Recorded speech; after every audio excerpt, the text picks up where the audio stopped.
फिल्मी पर्दे पर हीरोइन के हीरो को थप्पड़ मारने के कई सीन आपको मिल जाएंगे, लेकिन किसी फिल्म के सेट पर रियल लाइफ में कोई हीरोइन अपने कोई स्टार को थप्पड़ जड़ दे, ऐसा विरले ही हुआ था। उस पर से जब वो अपने दौर की टॉप हीरोइन हो और थप्पड़ खाने वाला तेजी से उभरता सितारा, तो थप्पड़ की गूंज दूर दूर तक जानी ही थी।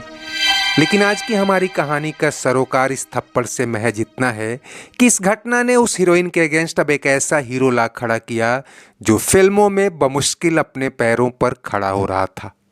बड़ी हीरोइनें ही नहीं, किस्मत भी उससे दूर छिटक रही थी। और फिर इसी किस्मत की एक पलटी ने हिंदी सिनेमा के पर्दे पर अगले कई सालों का इतिहास पलट कर रख दिया। साल 1970 में आई फिल्म देवी के सेट पर सीनियर एक्ट्रेस नूतन ने संजीव कुमार को थप्पड़ क्या मारा, फिल्म इंडस्ट्री में भूचाल आ गया। इसलिए भी कि तब ये दोनों काफी करीब माने जाते थे और इनके रिश्तों को लेकर तरह तरह की अटकलें पत्रिकाओं में छप रही थी। और एक ऐसी ही खबर ने नूतन को आग बबूला कर दिया था। किसी अखबार ने संजीव कुमार के हवाले से खबर छापी कि वो नूतन से बेइंतहा प्यार करते हैं और दोनों जल्द ही शादी करने वाले हैं। नूतन पहले से ही शादीशुदा थी, पति रजनीश बहल से उनका एक बेटा भी था, लेकिन वो ऐसी किसी खबर के लिए मेंटली प्रिपेयर्ड नहीं थी। फिल्म के सेट पर संजीव से उनकी बहस हुई और नूतन ने एक जोरदार तमाचा रसीद कर दिया। फिल्म तो लगभग बन गई थी, जैसे तैसे रिलीज भी हो गई, लेकिन नूतन और संजीव कुमार को लेकर प्रस्तावित कई फिल्में खटाई में पड़ गईं। यही नहीं, नूतन को तब इंडस्ट्री एसोसिएशंस की नाराजगी भी झेलनी पड़ी और कई दूसरे एक्टर्स ने भी उनके संग प्रस्तावित फिल्मों से नाम वापस ले लिया था। इस घटना से सबसे बड़ा झटका लगा राजश्री प्रोडक्शन के मालिक ताराचंद बड़जात्या को। दोस्ती, सूरज, जीवन मृत्यु जैसी सफल फिल्में बना चुके ताराचंद नूतन और संजीव कुमार को लेकर फिल्म सौदागर प्लान कर चुके थे। लेकिन इस घटना के बाद संजीव कुमार तो फिल्म छोड़ ही गए।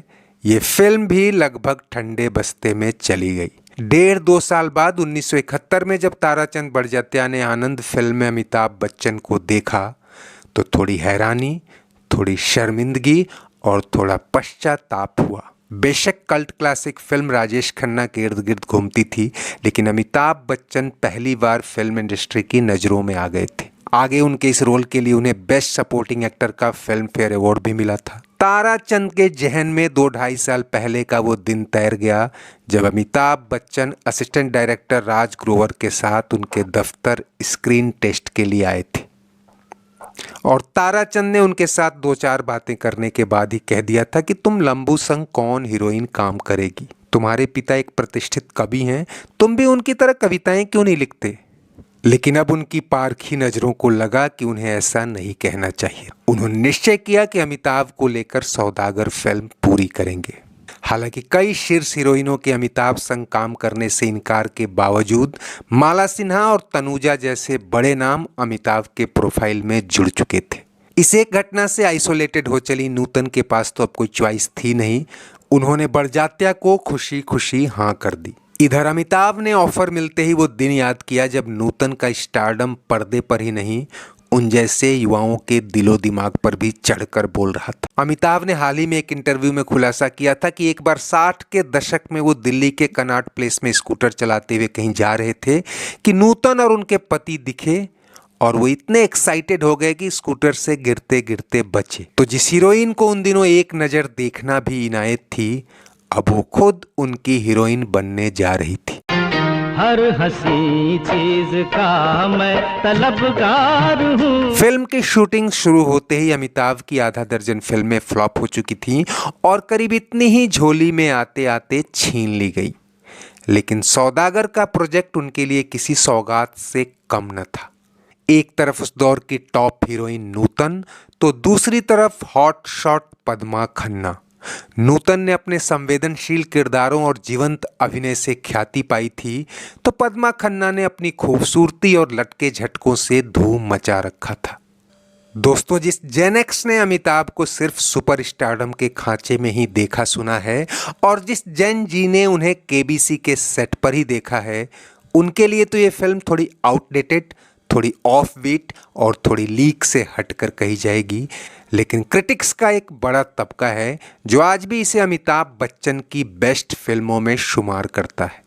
रस का फूलों का गीतों का बीमार हूँ। फिल्म ने बॉक्स ऑफिस पर पैसे भले न कूटे हों, लेकिन जितनी शोहरत और सुर्खियां बटोरी थी और टीवी वीडियो होते हुए आज यूट्यूब पर जितने व्यूज इसने हासिल किए हैं, वो अमिताभ बच्चन की कई हिट फिल्मों से ज़्यादा हैं।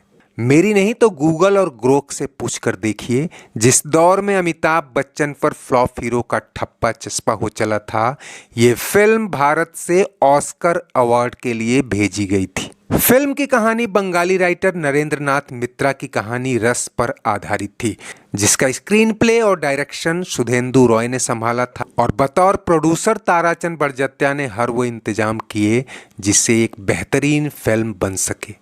कहानी खजूर के पेड़ से रस निकालने वाले रसिक मिजाज मोती की है, जो उस रस से गुड़ बनवाकर बाजार में बेचता था। एक दिन फूलबानों की खूबसूरती से घायल होकर सीधा उसके घर चला जाता है शादी के पैगाम के साथ। फूलबानों के पिता मेहर के तौर पर एक बड़ी रकम मांगते हैं, जिसके लिए मोती थोड़ी मोहलत मांगता है और खजूर के रस से गुड़ बनाने वाली जवान बेवा महजबी से शादी कर। मकसद ये कि गुड़ बनाने में माहिर महजबी को बीवी बनाने से गुड़ बनवाई का किराया तो बचेगा ही, रात दिन मेहनत कर वो गुड़ का सीजन जाते जाते मेहर की रकम जुटा लेगा और फिर फूलबानों से शादी कर लेगा। लेकिन महजबी का क्या होगा? अब यहाँ फिल्म एक गंभीर सोशल ट्रैक पकड़ती है, लेकिन बेहतरीन कथानक, रविंद्र जैन के शानदार गीत और संगीत और किशोर कुमार, मोहम्मद रफ़ी, मन्ना डे, लता मंगेशकर और आशा भोसले की जादुई आवाज़ों के साथ कहानी में रस घोलती है। सजना है मुझे, सजना के लिए सजना है। नूतन तो थी ही मजीवी अदाकारा। अमिताभ बच्चन के शुरुआती दिनों में उनकी एक्टिंग देखकर कोई नहीं कह सकता कि एक्टर तब करियर के स्ट्रगलिंग फेज में था। वही मैच्योरिटी और वही अंदाजे बयां। पद्मा खन्ना का जो आकर्षण था वो अलग। खैर, इन दो हीरोइनों के बीच इस नए नवेले एक्टर को भले ही ये फिल्म प्रोड्यूसर की मजबूरी या खुशामद में मिली हो, लेकिन इस फिल्म के आते आते उस पर से फ्लॉप का ठप्पा हट चुका था। 5 महीने पहले आई जंजीर अब भी सिनेमाघरों में चल रही थी।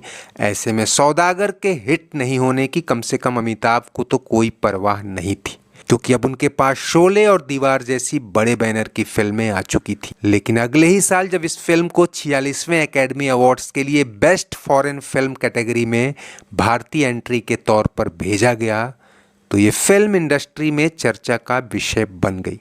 बाद में कई फेज में ये फिल्म डिस्ट्रीब्यूटर्स द्वारा रिलीज की जाती रही और बंगाल रीजन में तो इसने अच्छी खासी कमाई भी की। और हाँ, साल 1979 में जब बेस्ट एक्टर और बेस्ट एक्ट्रेस की ट्रॉफी लिए ये दो महान कलाकार एक साथ दिखे, तो उनके बीच स्टारडम का फासला काफी बढ़ गया था, और वो भी रिवर्स गियर में।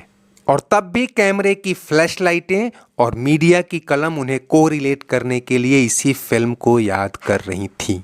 और आज आधी सदी बाद भी ये फिल्म अमिताभ बच्चन की यादगार फिल्मों में गिनी जाती है।